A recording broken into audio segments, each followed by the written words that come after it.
kinakailangan talagang mag-step up yung ombudsman, no? Pero even the ombudsman, alam naman natin na may lingering doubt pa rin doon. So, Ayun nga, hindi na siya, Prof, hindi na siya vanguard eh. Vanguard na siya eh. Oo.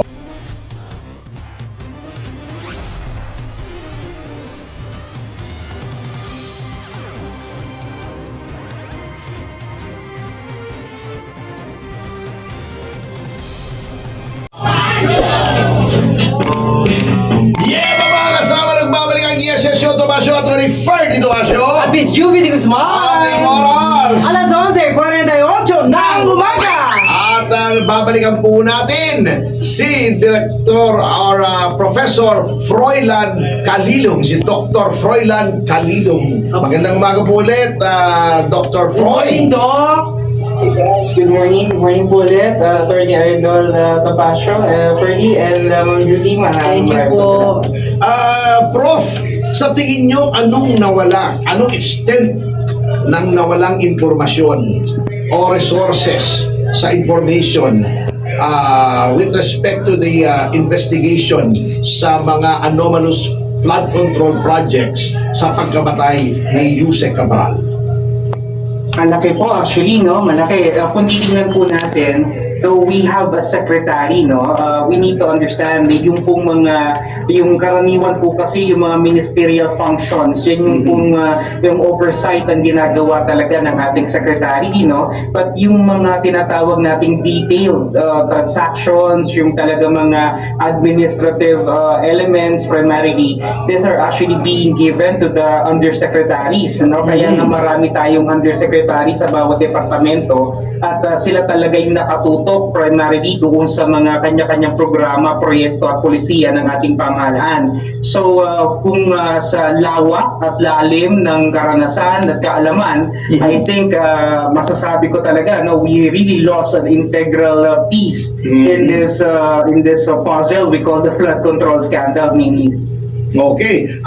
Sa tingin niyo po, being a serious follower nitong mga proceedings with respect to flood control, after Yusek Cabral, sino po dun sa mga dramatis personae na galing sa DPWH who is next in rank pagdating sa dami ng impormasyon na maibibigay tungkol dito sa ganitong investigasyon? Well, I think without a doubt, Yusek Bernardo, no? I would say, no, because he's one of the more seasoned engineers tsaka talagang technocrats dito sa DPWH.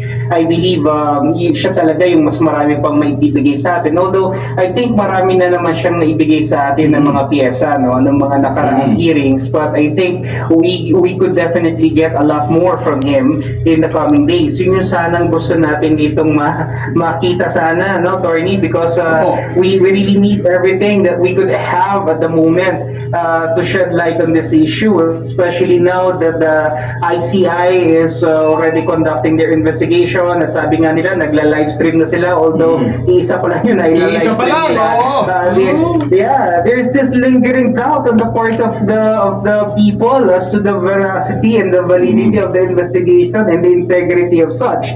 And then ito pa, no, nawala pa yung si Yusek Cabral. So yung perception dito ng taong bayan, ano, hindi natin maialis yung kanilang agam-agam na maaari talagang may mga galamay o may mga kamay na gumagalaw behind this, ano, para talaga pagtakpan at sabihin na natin patahimikin yung mga talagang tao na mayroong kinalaman. Kung maalala natin, hindi naman to bago sa kanilang playbook dahil kung maalala natin, ano, sinabi nila na nag-resign itong si Secretary Pangandaman, ganyan din mas Executive Secretary Bersamin out of the Decadesa, but it turned out later on that they were asked to actually step down, ano? So maliwanag na meron talaga nagaganap na cover up dito sa ating investigation at all. And I think the reason for this is because they're really trying to shield the public perception again away from Malacanang and away from the powers that be.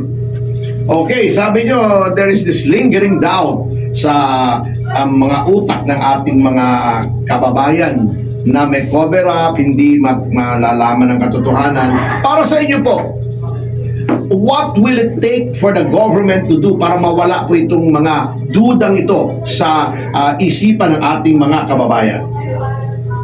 Well, for one, I think number one, we need to have an ombudsman that is really willing to investigate everyone. Patay na tayo dyan. Even those people na talagang masasabi natin na mahirap salingin at mahirap banggain dahil meron siyang pinagkakautangan ng loob, So that's the first one, because the ombudsman, I believe, is really the vanguard of justice, particularly in the issue of corruption. At ang kinakaharap natin dito isang malawakang usapin ng katiwalian. Kinakailangan talagang mag-step up yung ombudsman. Pero even the ombudsman, alam naman natin na may lingering doubt pa rin doon sa Ayun kanya. nga, hindi na siya, Prof, hindi na siya vanguard vanguard na siya Oo. Yung mga bangag, ang kanyang pinoprotektahan That's another thing. So, we need to have functional institutions na hindi po talaga dapat na didiktahan at namamanduhan ng Pangulo. Pero kung titignan po natin, everything is actually being held under hostage by the President.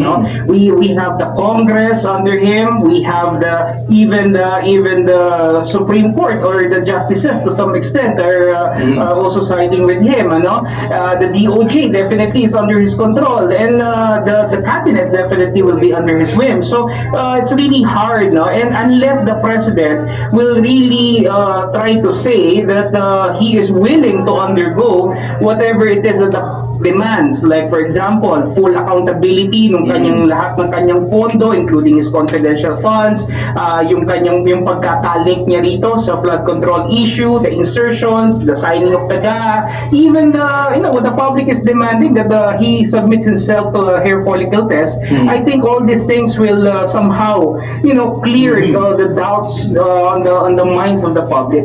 Okay, natawa ako nung sinabi niyo hostage kasi not because of what you said but because of what I remember. Natatandaan niyo nung isang may nag-jailbreak dun sa Krame at for some reason nakapasok siya dun sa selda ni Laila de Lima at hinostage si Laila de Lima na hindi nakikinig pala ng radyo yung isang sa mga household staff namin tumakbo sa kwarto ko, Sir, bakit? Sir, nadinig na yung balita. Ano yun?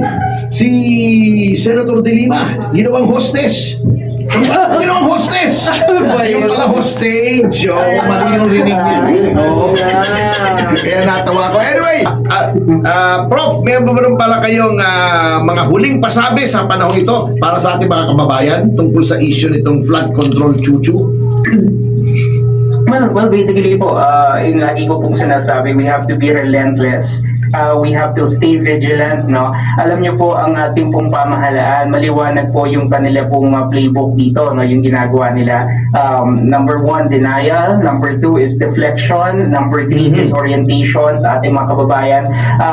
Sana po maliwanag sa atin, yung kanilang nais na gawin para po at least alam natin na every time meron pong batibagong issue na sila papalutangin, alam natin kung paano ibabalik, Okay, let's go back to the flood control. I mean, hindi natin siguro kinakailangang i-ignore yung mga bagong issue na to, pero hindi natin po pwedeng kalimutan po itong napakalaking money heist na tinatawag, Grabe talaga. Money heist because this is the biggest pillage of the budget in the history. At ang nakakalungkot dito, attorney, sa ating mga kasama is that hindi pa po sila tapos, hindi pa po sila natitinag, dahil kahit dito sa ating panibagong budget, the same procedures, the same things are actually being said, being evident, and nakakalungkot po, na talagang tila wala po tayo magawa. Pero as a people, yung collective voice po natin is very, very important. Okay, thank you,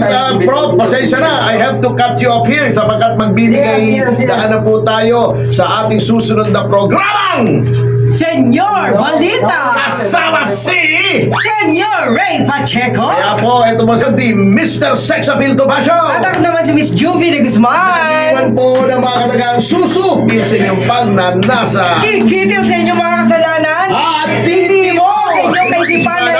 Mr. President, titi mo! Sa inyong kaisipan na!